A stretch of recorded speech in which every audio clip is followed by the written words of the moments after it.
What's up, everybody, and welcome back to another episode of CMA Podcast. How is everybody doing? Back once again with a man who needs no introduction, or I refuse to introduce him this time. Say your name, motherfucker. I am Bert Green, and it's lovely to be here again. Always a pleasure, man. How are you doing this evening? Monday. I am all good. Yeah, I'm all good. Tired from the weekend. It was a couple of late nights, obviously.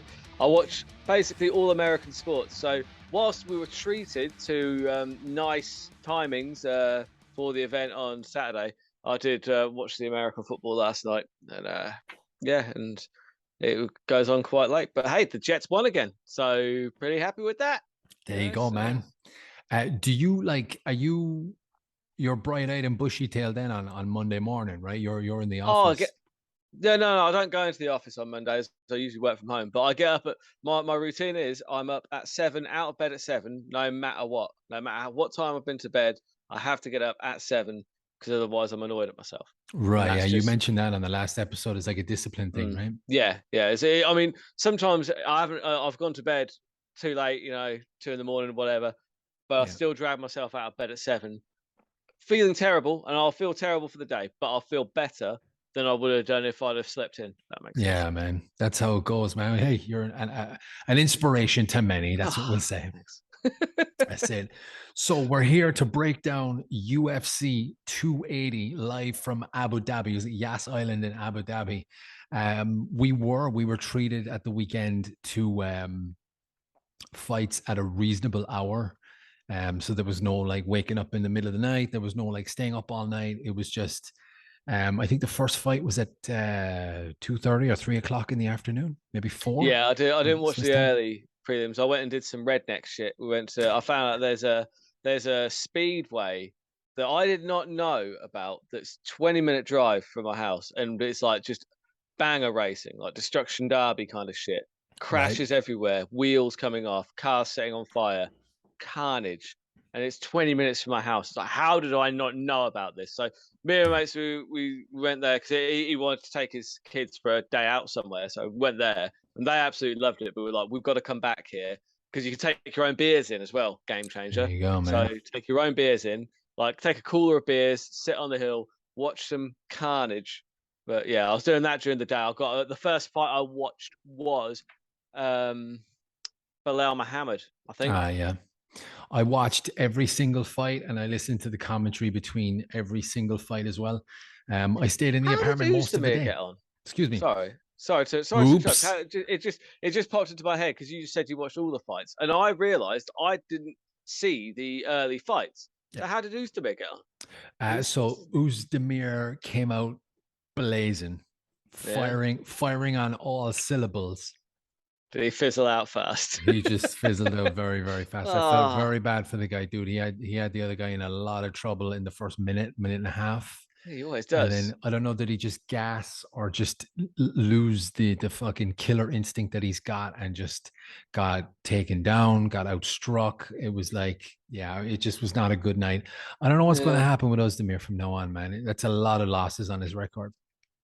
He's good, but he's always a spectacle. Like he either wins spectacularly or loses devastatingly. That's what I like about him. Yeah, so there was some good fights. Let's stick to the main 3 fights. Yes. But just the prelims were not like barn burners. There was a couple of good submissions. There was a couple of good TKOs. There was some great jiu-jitsu and individual sports like jiu-jitsu, kickboxing, and boxing exhibitions. There was some great moments. Didn't live up to the hype, but again, these guys are new. They're working their way up the rankings, and the last 3 fights were just like what's the phrase you'd use? Super anticipation for these fights. The star power was very high. If you're an MMA fan, like it's weird. The problem is this is part of the problem that UFC have since the loss of Conor. He's still chirping about, but Conor. The reason Conor and those guys were such valuable commodities for the UFC is because they transcended the sport and into popular culture. Yeah, I don't think anybody on the card, even Sean O'Malley, I think most people you'd have to at least have some knowledge of combat sports to know who he is. He's not on that level of like people. You ask 10 people walking down the street, show them a picture of Conor McGregor, say, yeah, he's 8 out of 10 people will probably say it's that Irish fighting fella, isn't it? Yeah, Even yeah, if they've got no knowledge of mixed martial arts. This was my argument when I was saying why Ngannou doesn't make that kind of money. It's because look, you took a picture of Francis Ngannou down the street and asked 10 people, who is this guy?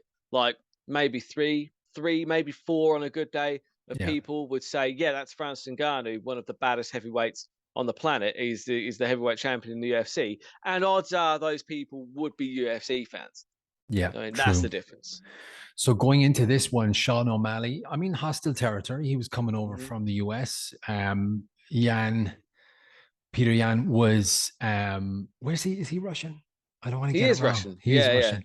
He is Russian. Um, I think he's full Russian though. It's not right. like from Dagestan. He's a Yeah. full Russian, a Yeah. full nasty piece of work Russian. Yeah. So He he is was, nasty. so Sean O'Malley is this fighter who was fighting his contract correctly. He was fighting Mm, low ranked guys, making a lot of money outside of the cage, just doing his contract correctly. And he renegotiated his contract. And this good. was his first fight on his new higher paid contract, his higher tier. And he's fighting a guy, I mean, arguably like former champ. Like, is he top 2 or 3 in the division? He's still top two or three. I mean, I Yeah. rate Peter Yan. Even because I saw a funny meme actually. It's just like just had a picture of Peter Yan. It's just like I don't care what the judges say. I've still never seen this man lose. Yeah. Do you it's, know? it's like yeah, it's like Yeah. obviously that was the disqualification. Yeah. So Sean gets in there, and we were all kind of like, what's going to happen? Is Sean going to get absolutely murdered because now he's in the big leagues? Controversial. I thought that Peter would win. Hmm. I more or less had Peter winning. Um, the rhetoric online is that Peter Yan won the fight, but Sean O'Malley gets his hand raised in a split decision. What's your take on the fight? Well, I bet on Sean O'Malley. I did pick Sean O'Malley, but I did specify that I thought it'd be a knockout. Actually, I thought the cross because he's got a great rear cross, Sean O'Malley. Like that's his money punch, the one where like he pumps out the jab twice, but he pumps it short. That's what she said. Yeah, sorry. And then, but then it because otherwise the jab is going to push your opponent backwards, and then you've got to move into the punch. Whereas what he does is he pumps the jab twice, and he sets his feet, and because he hasn't pushed his opponent backwards, they're in range of the cross. Yeah. That makes sense. That's just something that I picked up and just watching all his fights. That's how he got Wineland, and he did land that cross a few times on Yan. I thought it would credit to Yan's chin. He's tough as old boots, is Peter Yan. Yeah. But actually, credit to Sean's chin as well. Like Yan clipped him with some really good shots. I have watched the fight again without the commentary on, and actually, I don't think it because at first I thought that is I don't use the term robbery. You know this. I argue against that. If a fight's close, a fight's close. And I messaged you. I said I thought that was a robbery, but I have since gone back and watched it again, no commentary, and read. And I still think that my opinion has not changed. I'm kidding. It's like, my opinion's changed somewhat. I still think that Yan won. I still think it was a bad judge's decision, Yeah. but it's not a robbery. It was close enough. You could make an argument. I don't understand how they because I thought rounds 2 and 3 were Yan's. I really did. I thought Yan did enough to steal round 3 because he was even. I thought he was even on the feet, and then he got the takedown and controlled it. Yeah. So for me, that I wasn't sure how they gave Sean round 3. The round up for grabs was really round 1. That was a close round. But Yeah. yeah, no, it is what it is. Both of them did well. I thought that Sean performed a lot better than people thought that he would. And yeah, it is what it is. He walked away with the win. In a few years, you won't even remember there was any controversy. Yeah. It would just be he beat PCN. Yeah, for real. I mean, getting past this onto his next fight, people are not going to Mm, remember this at all. But when you look at it, I didn't watch the fight back, mm, but I did watch a lot of the big gun podcasts, like weighing in, and I Yeah. watched the Calabasas Fight Companion. I know Nice. that's not like, you know what that is. Frank Mir had Peter Yan losing the first round and losing the third round, and Oh, okay. he gave the fight in real time before the judges made a decision or Bruce said the result. He gave it to Peter. Yeah. No, Well, sorry. he is No, an no, no, no, expert. no, no. Yeah, no, he gave it to Peter. Sorry. Yeah. And Oh, he's an he had expert, as pizza. you say. He had pizza. You mean Sean? I thought you said No, he gave it to what am I fucking saying? Yes, he gave it to Sean O'Malley. He Yeah, said that Sean. Sean Yeah. just was a justified decision for Sean. And you know, you can have your political opinion about like Brendan Schaub and the bias of like weighing in because they all hate the UF, like they hate Dana White and anything Yeah. that comes with it. But when you see someone as knowledgeable as Frank Mir saying against the grain, it's like, what am I missing here? So my homework this week is to go back and watch this fight, like you did, with no Yeah. commentary, with no crowd noise, nothing. Although Frank Mir did also say that Brock Lesnar is not a very good pro wrestler, and that's wrong. Yeah, but Frank Mir also has brain trauma, so I can see Yeah. your point on that Yeah. one. Yeah. He's I can't. I could, like I said, I can see a case for both guys. Having watched it again, Yeah. but at the time I was drunk. I was drunk. I was like, There you go, man. So let's see what's next for Sean O'Malley, man. I'm excited. I don't think he's going to get the title shot after that performance. It was a no. good fight. I think they got a bonus, but you got a split decision doesn't get you, no matter who you are, it doesn't get you like the next biggest fight, which is the title. Yeah, bantamweights. Who's next, really, for bantamweights? I mean, I don't know. like Strange. TJ's probably out for a bit. Yeah. More on that think. later. Yeah. I'm drinking tea, Bert. I was going to have a beer, but it's a Monday night, man. Yeah, I'm beard out. I'll go. Let me have a right. Let's have a look because I'm blanking on the rankings. UFC. You're what? Bantamweight rankings. Oh, you're blanking. Oh no. Right. Okay. Let's have a look. Right. So yeah, you've got the three big guns. Obviously, we know about Aljamain Sterling, champion. Sean O'Malley, PCN, Marlon Vera. The rematch with Vera could make. I don't know, man. Has O'Malley really leapfrogged Marlon Vera? Just two. I agree with that. Well, you're talking like you know who makes the rankings, and you know how Idiots. they go with the grain. So the rankings really truly mean nothing. Like Paige Van Zandt was up there at number 1 and 2 for the longest period of time. But yeah, moving on to the co-main event. This is a very controversial one, and at the same time, it's not. You know what I did today, Bert, when I was at lunch?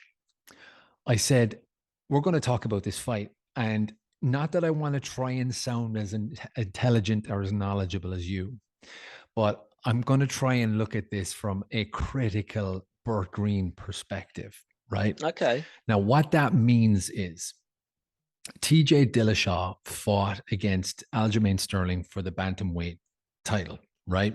Yeah. And it came out, excuse me, it came out between rounds 1 and 2 that the locker room, like the referees or the commission or whoever was in charge back there, were notified that his left shoulder could pop out. Don't stop the fight. Now, the controversy is, was that a disclosed medical issue? Did he have to disclose the medical issue?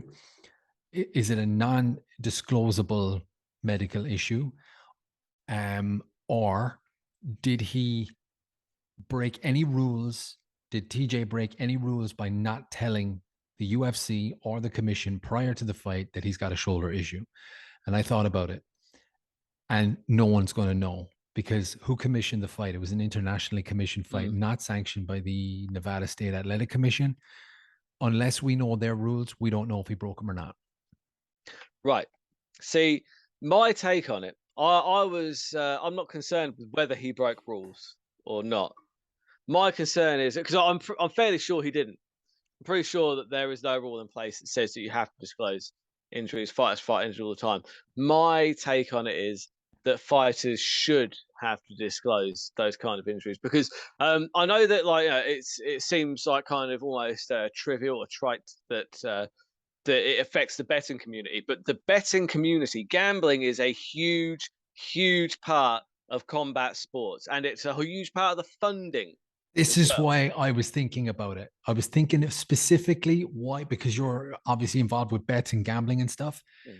And this is exactly why I thought about it, because of the Manny Pacquiao Floyd Mayweather issue, where it came out after, and I think Manny Pacquiao got sued or is in legal dispute with people, that he had a shoulder injury going into his fight. Mm. And the issue is, I put money on this guy, but it turns out he was injured or had an injury, blah, blah, blah. This is where I side with TJ. You put the money on this guy yourself. If you bet $10 or your house, it's on you, right? Well, for me, it's I don't agree. Like I don't agree with that entirely, because the thing is, it's like but the betters need to be given the information, because it is an event, and if it's if it's an injury that's been disclosed, it's not. And I'm not blaming TJ here, because TJ disclosed it to the referee, but the referee should have then disclosed it to the powers that be, and they can make a decision. And but my point is like fight. You don't necessarily have to call the fight, but I believe that those kind of injuries need to be disclosed, because they do it in the NFL. In the NFL, like all those kind of injuries get disclosed, because there's so much money being bet on the NFL, so many things that you have to take into account. Now, it's slightly different with a two-man sport, because the problem is, with an injury that severe in a two-horse race, for me, that is pretty close to match fixing. Pretty Right. close, because there were people that knew about that injury. There were people that knew that TJ basically had one arm, and those people will have made a lot of money. And the bookies are going to be annoyed at that they weren't notified, because they've been taking these gigantic sums of money. Because if you'd have bet on Sterling to get the finish, you'd have gotten pretty decent odds on that. Now, the odds on that should have been 1-to-1, less than evens. He's fighting a guy with one arm. Of Yeah. course he's going to get the finish. How is he not the fight's not going to go the distance, and there's only going to be one winner. The fight with the result was almost predetermined. Now, there were obviously, as the referee knew about it, there were other people that knew about it, and they have an unfair insight. And the thing is like, that is illegal. Like in betting, like having that information and using, and this is, it brings me back to another point that the UFC have been complained about, kind of, because in the media in recent days, people getting upset about it, that they've put a ban on fighters betting on fights at all. And this is why, because fighters in TJ's camp will have known about that injury. And I bet some of them put a shit ton of money on Aljamain Sterling to get the finish, because Wow. Yeah. you put 20 grand on, you're gonna triple that. You know what I mean? Yeah. It's just, and that's why those kind of injuries should be disclosed, in my opinion. Valid point. And a caveat on that would be, we don't know what the fighter is going through.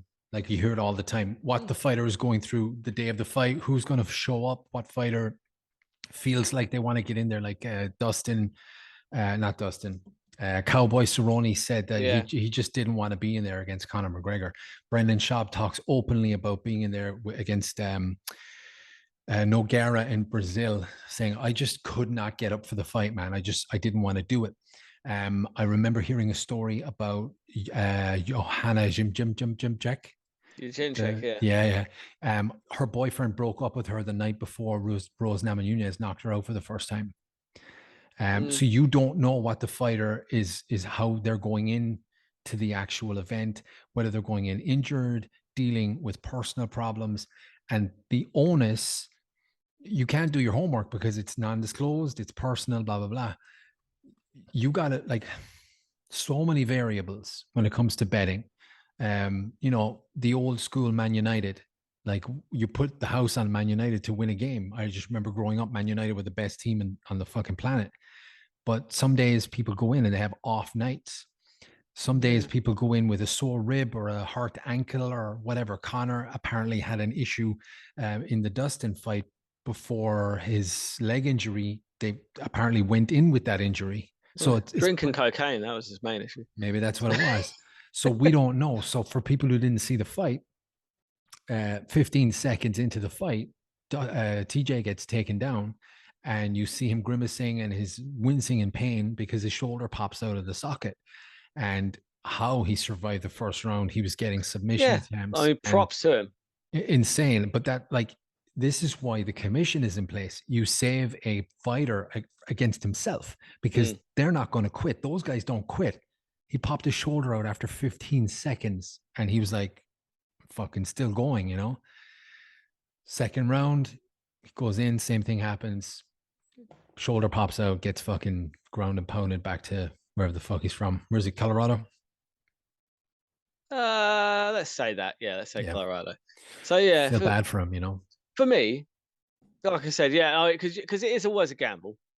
But for me, it's the fact the injury was disclosed before the fight, and still nothing was done. Because, like I said, mental states, things like that, breakups. I think they should all be disclosed. Hey, hey, your boyfriend's dumped you. You need to disclose that shit. That's illegal. Yeah, but, you got to get the menstrual cycle of the women so that you can calculate on fight night. I want to put that shit in my calendar. That's controversial, huh? No, I'm kidding. Equality. But yeah. Anyway, I just think that it's slightly different when it comes to physical impairments because that's not even a gamble at that point. Like if you've got like because effectively TJ Dillashaw had one arm, right? Now if I put a bet on a one arm TJ Dillashaw, I want 100 to 1 on that, not like 2 to 1 or whatever it was. Do you know what I mean? Whereas like look, again, you're gambling on their state of mind, whether they're going to be up for the fight, all that kind of thing. But like at that point, the fighter still has a chance of winning. TJ Dillashaw, before the bell rang, had 0 chance of winning that fight, and it was 0 effectively. Like because I think he couldn't even throw punches. Yeah, like his movement was hampered. Like he couldn't do anything, and it's just like mental state. To capitalize on that as well, Brock Lesnar versus Alistair Overeem. We knew about that surgery on Brock's intestine or stomach or whatever. So did Alistair. Yeah, he went straight for it. He did. Vicious. You know, like there's 2 sides to it, but I think if people are complaining about the gambling side, like you always say, man, gamble within your means. You don't know what the fighter is not disclosing. Absolutely, but I feel like that was a bad one. I feel like honestly, it was close to match fixing. It was like because the result was more or less predetermined. Yeah, and that's a problem for me.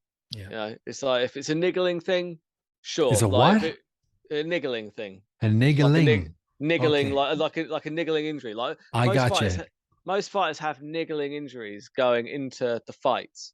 It's a little too close, but whatever. Sorry, it's just that's what I'd call it. What would you call a niggling injury? I'd say it, but I'd pronounce it better. Yeah, that's fair. I'm mumbling. All right, it's Monday. Hey, it's Monday. I'm tired, but I feel like that annoyed me a bit because it was just like, well, there was just I think it was handled quite badly. It's like if just don't disclose it to the ref.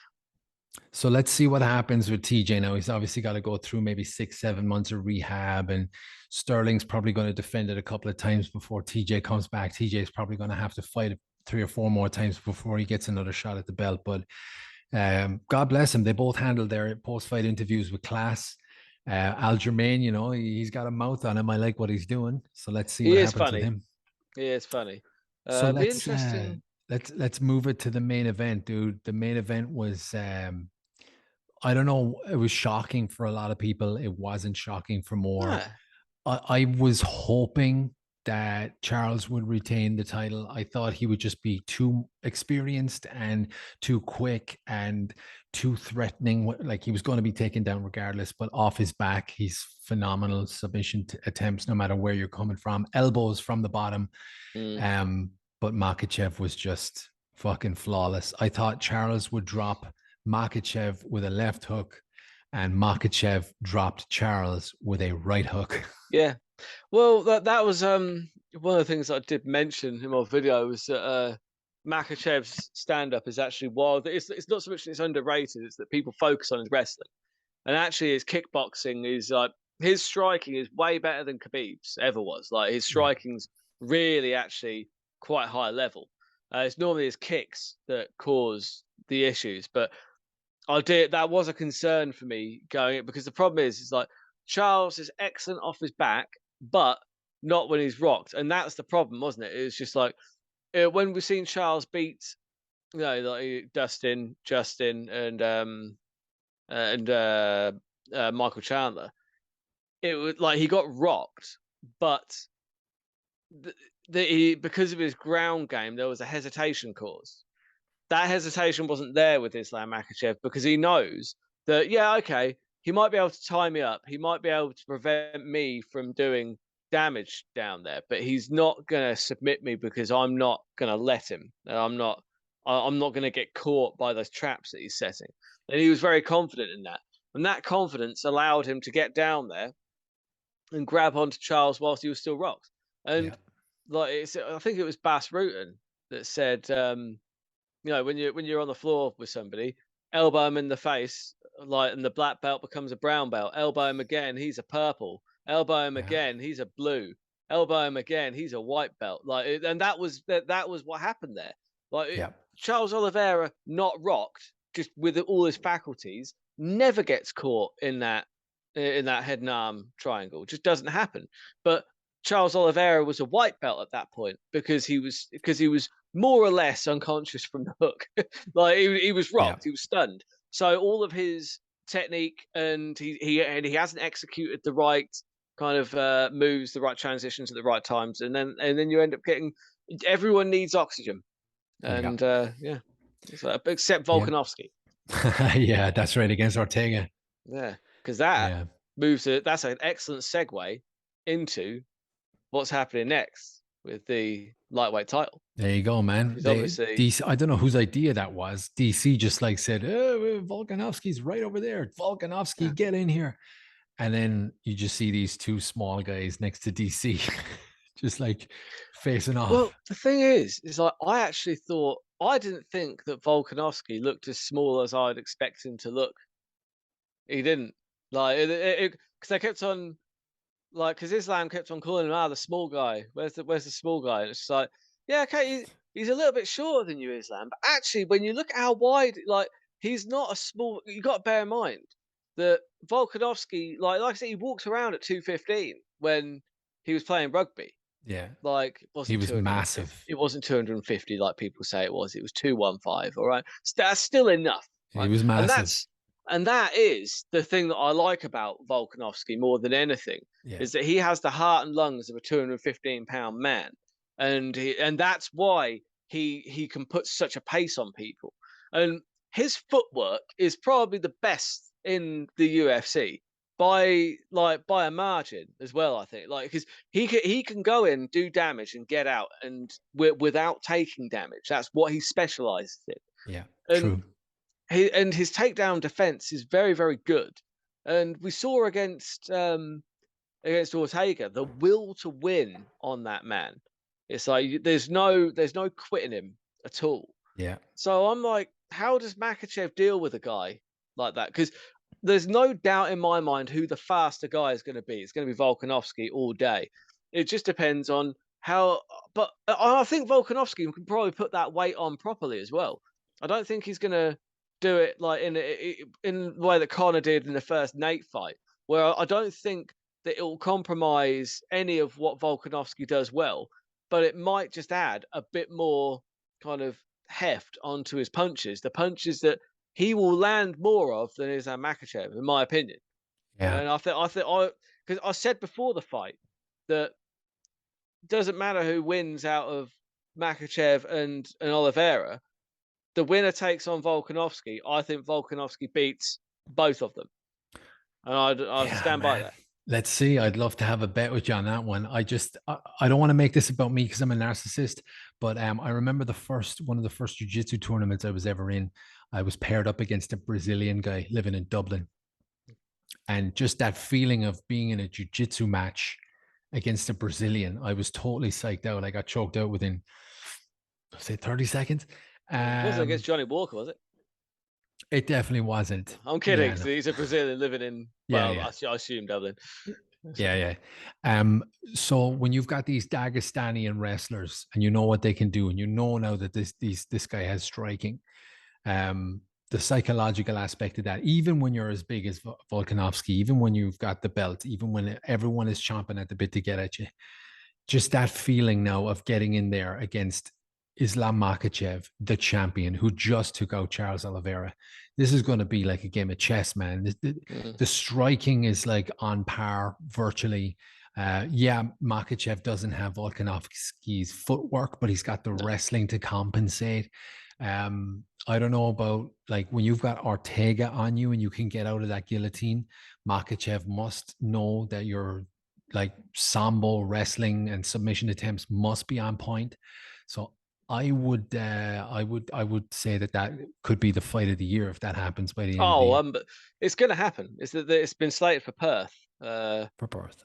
Yeah, because that's what they wanted to do. I mean, it's more or less guaranteed at this point. That is what is happening.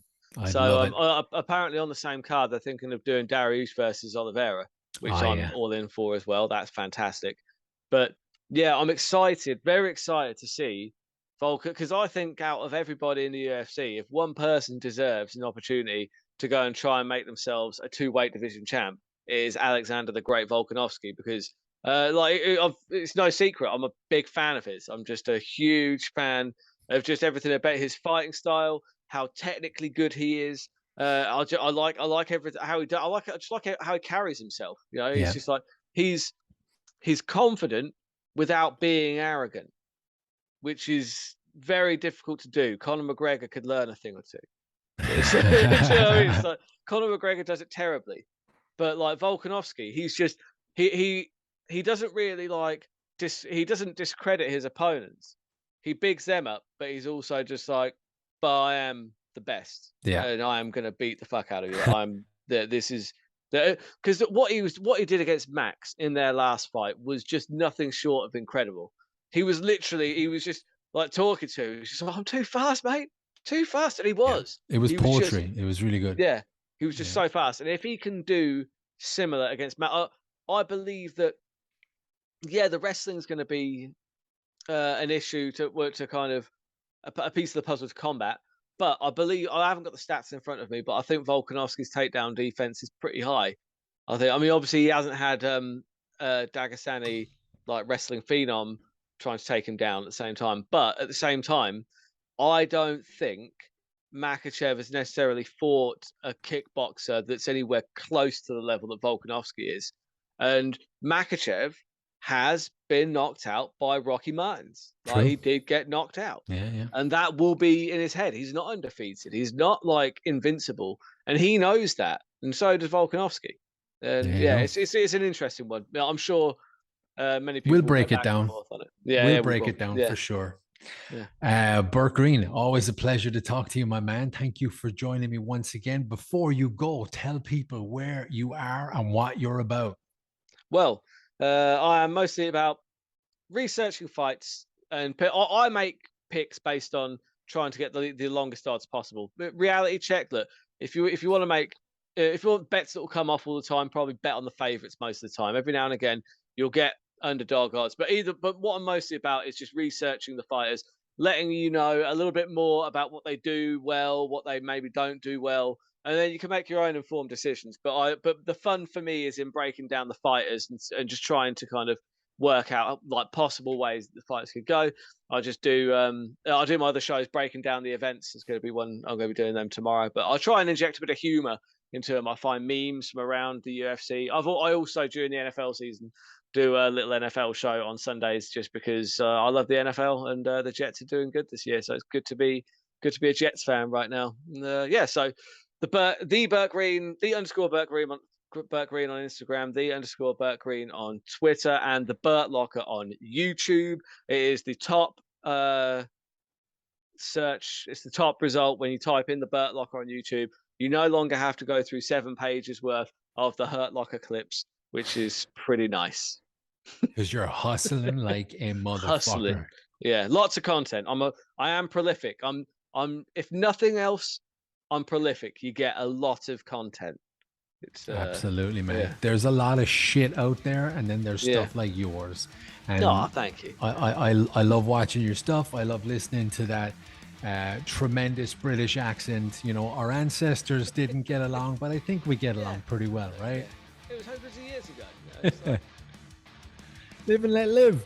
Yeah, you know, it's like I've always said this. You can't focus on things that happened. If something happened before you were born and you had nothing to do with it, then just let it go. Really? I will not be part of that racist opinion. Yeah. Well. Burt Green, thank you very much, man. I appreciate your time. Thank you for having me. I appreciate it. Rock and roll, everybody.